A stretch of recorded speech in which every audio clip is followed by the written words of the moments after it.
Let S be the set of all twice differentiable function f r to r। तो f जो function है वो r to r defined है, और ये ट्वाइस डिफरेंशिएबल फंक्शन है, मतलब आप दो बार इसको डिफरेंशिएट कर सकते हैं विदाउट चेकिंग द डिफरेंशिएबिलिटी। अब दूसरा इंफॉर्मेशन है कि double derivative of f x with respect to x is positive. किसी भी फंक्शन का अगर डबल डेरिवेटिव पॉजिटिव होता है तो उस फंक्शन का नेचर होता है कॉनकेव अप, उसकी जो कॉनकेविटी होती है वो अपवर्ड होती है। अब what is meaning of कॉनकेविटी upward? कि जब आप ग्राफ बनाएंगे तो किसी भी पॉइंट पे, जैसे इंटरवल में वो कॉनकेव अप है, आप टेंजेंट ड्रॉ करते हैं तो position of graph will always be above the tangent. कहीं भी आप टेंजेंट बनाएंगे तो कर्व जो है वो टेंजेंट के ऊपर लाई करेगा, तो वो कॉनकेव अप हो गया। या फिर अगर आप कॉर्ड की रेस्पेक्ट में देखना चाहें तो किसी भी इंटरवल में जिसमें वो कॉनकेव अप है, वहां पे कोई भी दो पॉइंट ज्वाइन करेंगे तो कॉर्ड जो है वो ग्राफ से ऊपर लाई करेंगे। तो concavity means position of graph with respect to tangent. कि पोजीशन ग्राफ का क्या है, पोजीशन ऑफ कर्व क्या है। कर्व अगर ऊपर है टैंजेंट से तो कॉनकेव अप, कर्व अगर डाउन है टैंजेंट से तो कॉनकेव डाउन। या फिर अगर आप कॉर्ड के रेस्पेक्ट में डिफाइन करना चाहते हैं तो पोजीशन ऑफ कॉर्ड, कॉर्ड का पोजीशन क्या है, ऊपर है अगर वो ग्राफ से तो कॉनकेव अप, और अगर नीचे है तो कॉनकेव डाउन। ठीक है। तो अगर आप कर्व को कंपेयर कर रहे हैं टैंजेंट से तो कर्व का नेचर डिसाइड करेगा कॉन्केविटी, और कॉर्ड से कंपेयर कर रहे हैं तो कॉर्ड का नेचर करेगा डिसाइड कॉन्केविटी। तो ऐसा कुछ ग्राफ बनेगा एफ एक्स का। Let's draw the graph of f x something like this. ये इसी का कुछ एक पार्ट रहेगा, तभी वो कॉन्केव अब ग्राफ हो पाएगा। क्योंकि ये ट्वाइस डिफरेंशिएबल है तो पूरी तरह से कंटिन्यूअस और डिफरेंशिएबल फंक्शन है। अब इसके बाद क्या बोला जा रहा है कि for f belongs to S, मतलब ये जो set of twice differentiable function है उस सेट से एक फंक्शन लिया गया।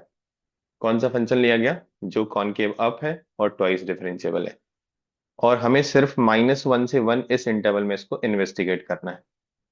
फिर x subscript f is the number of points for which f of x equal to x। मतलब x सबस्क्रिप्ट f जो है वो उतने पॉइंट है जहां पे fx और x इंटरसेक्ट करते हैं। तो ये आपका 2D प्लेन है, ये x एक्सेस है, ये y एक्सेस है, ये लाइन आपका y इक्वल टू x। 1 कहीं यहाँ पे आप एज्यूम कर लीजिए और -1 विल बी समवेयर हियर। अब हमें पता करना है कि ये graph y equal to x line को कितने पॉइंट पे इंटरसेक्ट कर सकता है।